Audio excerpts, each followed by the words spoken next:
रघुवीर सहाय दूसरे शतक के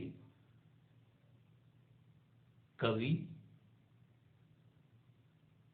पत्रकार और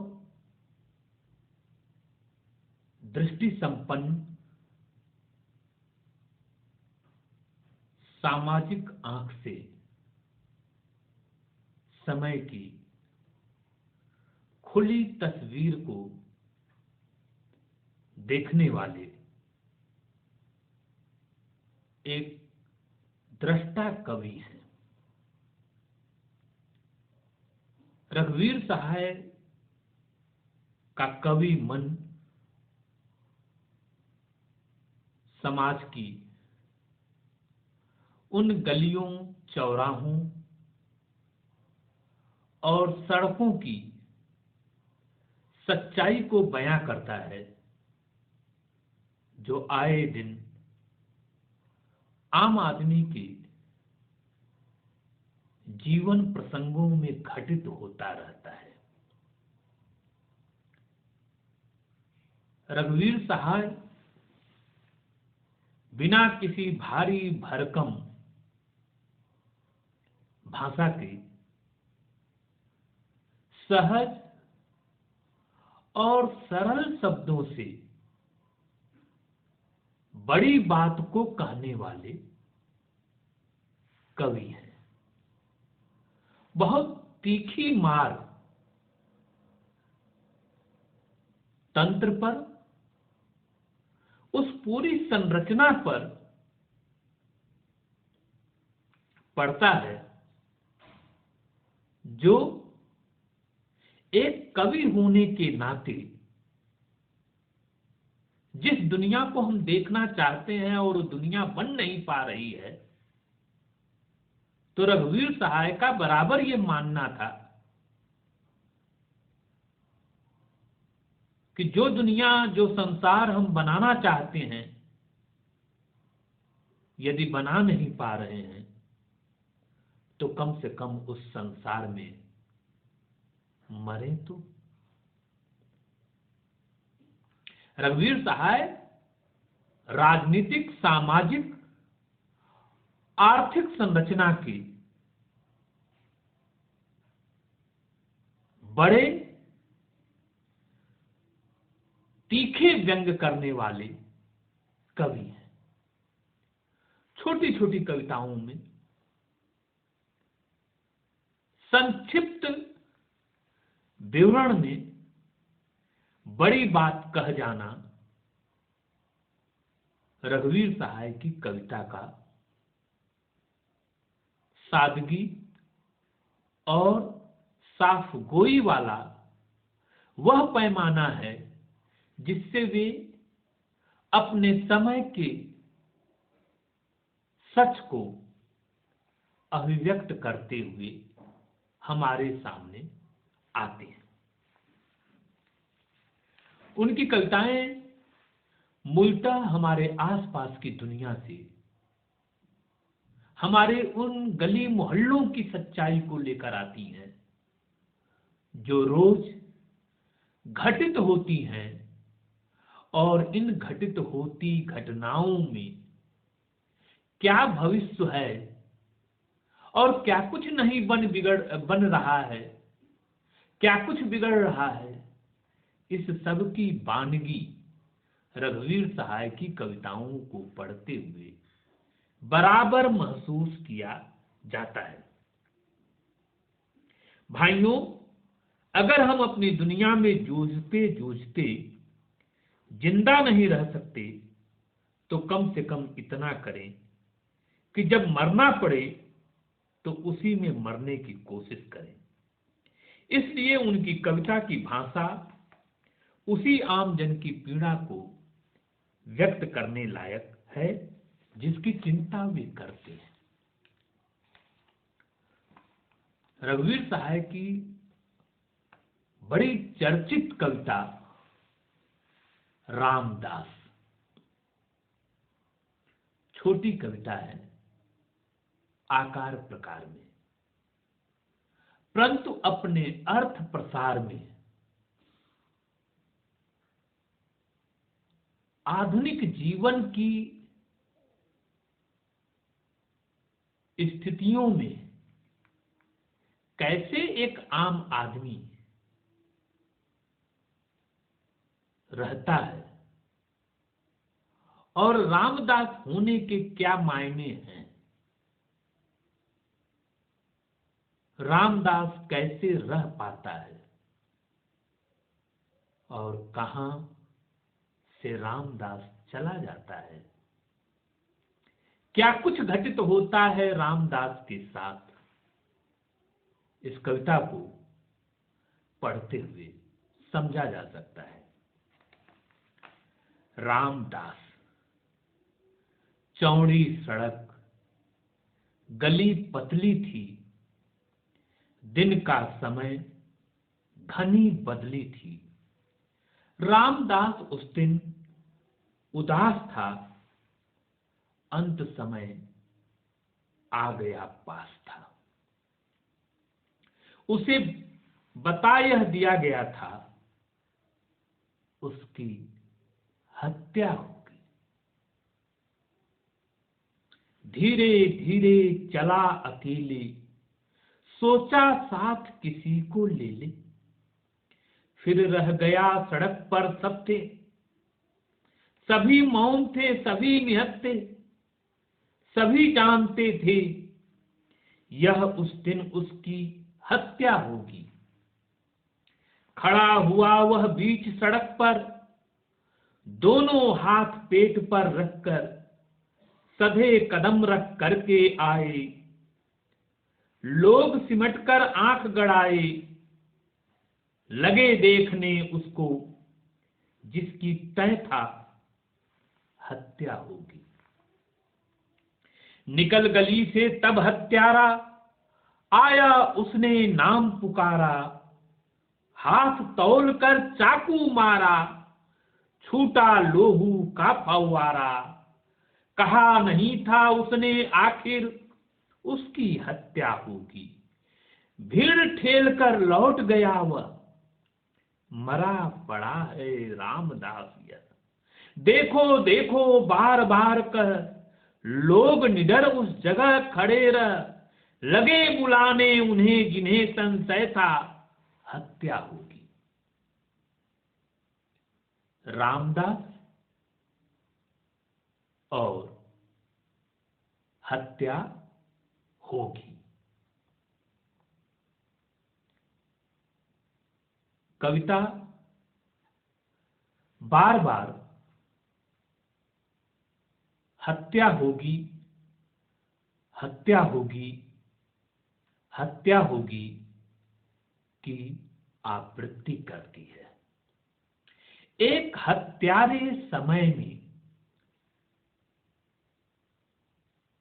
हत्या किस तरह से सिर चढ़कर बोलती है, उसका बयान कवि रामदास कविता में करता है। चौड़ी सड़क गली पतली थी, यह खाका है, यह चित्र है, यह दृश्य है। चौड़ी सड़क गली पतली थी, दिन का समय घनी बदली थी। यह एक पूरे माहौल को क्रिएट करता हुआ समय है जिसमें हत्या होगी, घनी बदली थी। धुंधलापन था, यह समय का धुंधलापन तो था ही, उस दृष्टि का भी धुंधलापन था जिसमें हत्यारा बड़े आराम से हत्या करके निकल जाता है और रामदास पड़ा का पड़ा रहता है। रामदास का होना, रामदास का पड़ जाना और रामदास का पड़े रहना कैसी विडंबना है। रामदास उस दिन उदास था,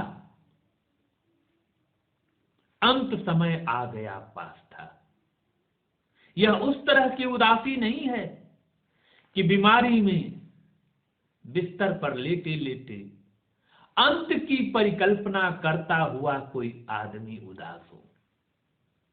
यह उदासी, यह खिन्नता, यह रिक्तता उस स्थिति की है कि जब आदमी को पता हो कि उसकी हत्या होगी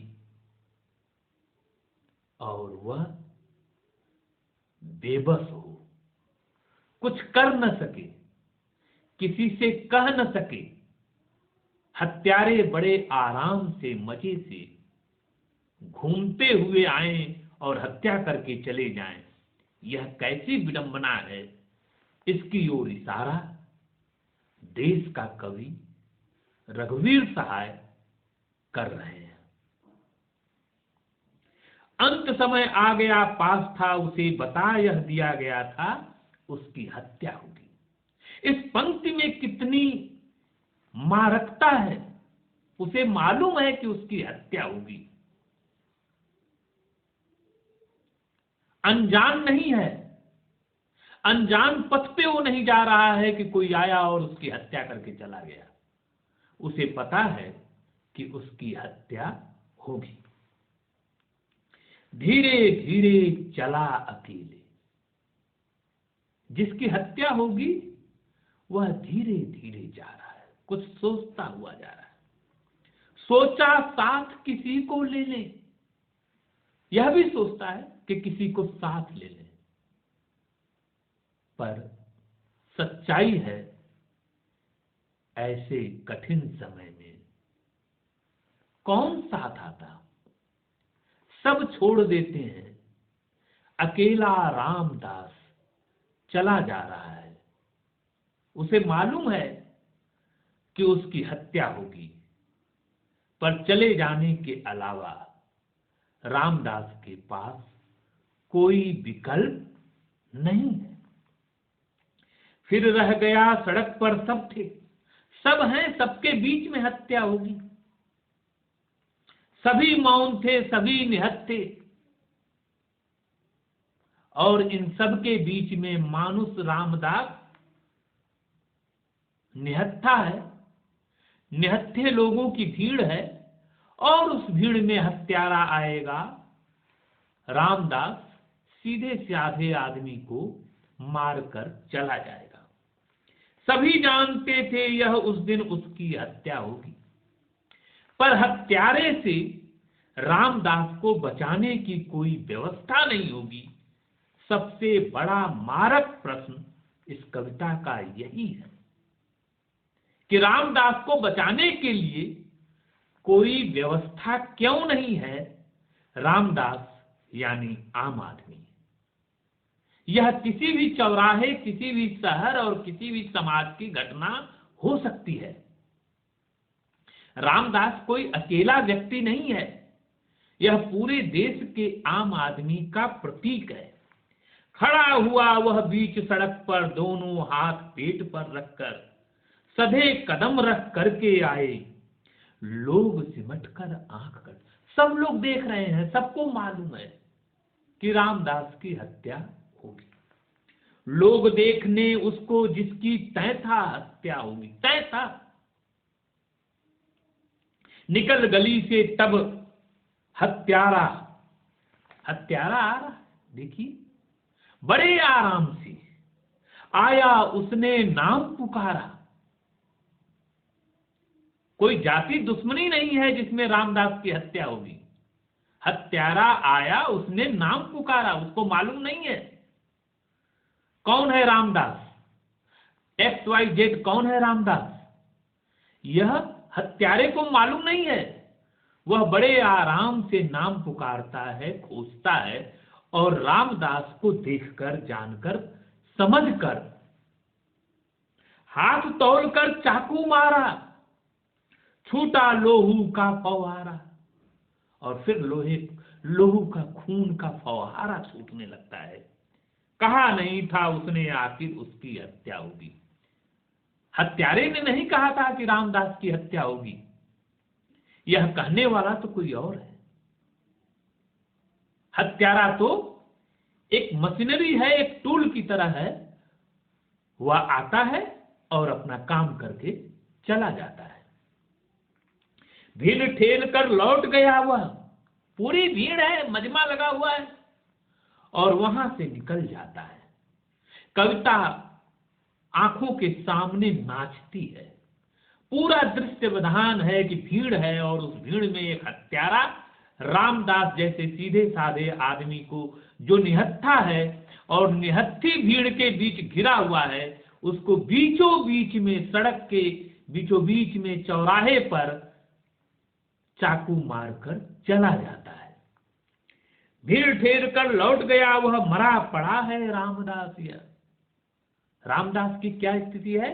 मरा पड़ा है रामदास। यह देखो देखो बार बार कह, लोग निडर उस जगह खड़े रह।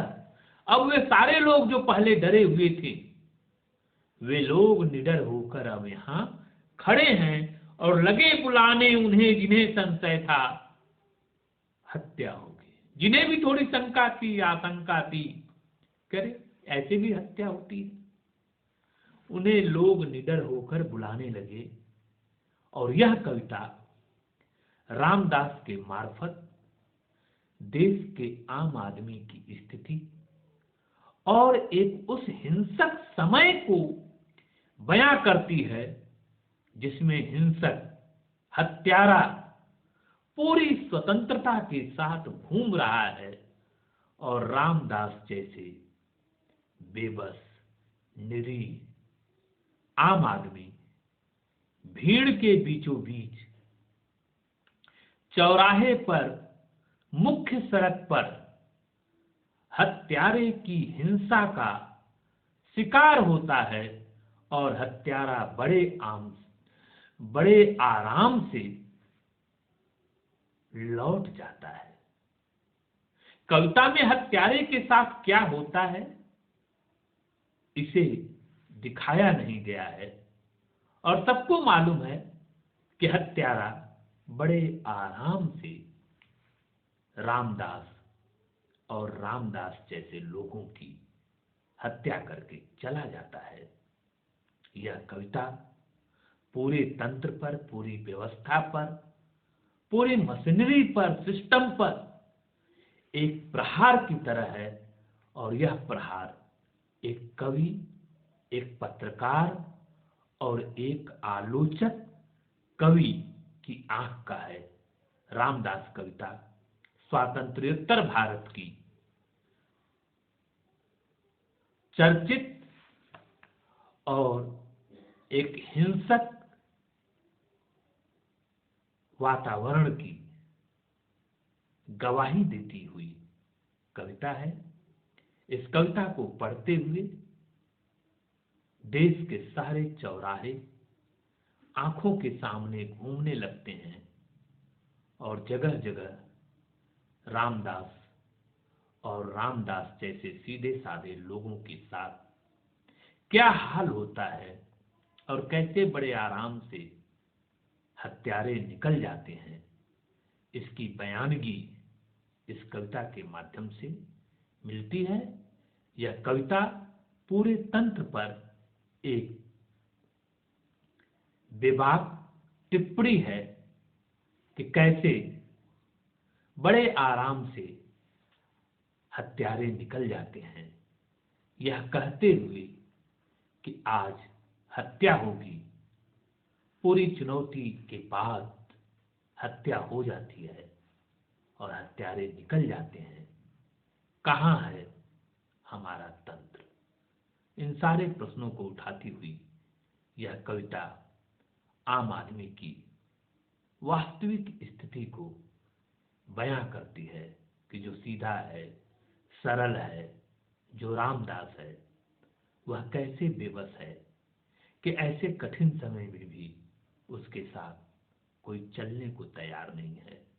और यह केवल कविता का समय नहीं है, यह पूरे देश काल में बार बार इस तरह की स्थितियां आती रहती हैं जिसकी ओर रामदास जैसी कविता इशारा करती है, संकेत करती है। यह स्वतंत्रता के बाद मिले हुए समय की एक विडंबनात्मक स्थिति की भी कविता है, जिसे पढ़ा जाना चाहिए।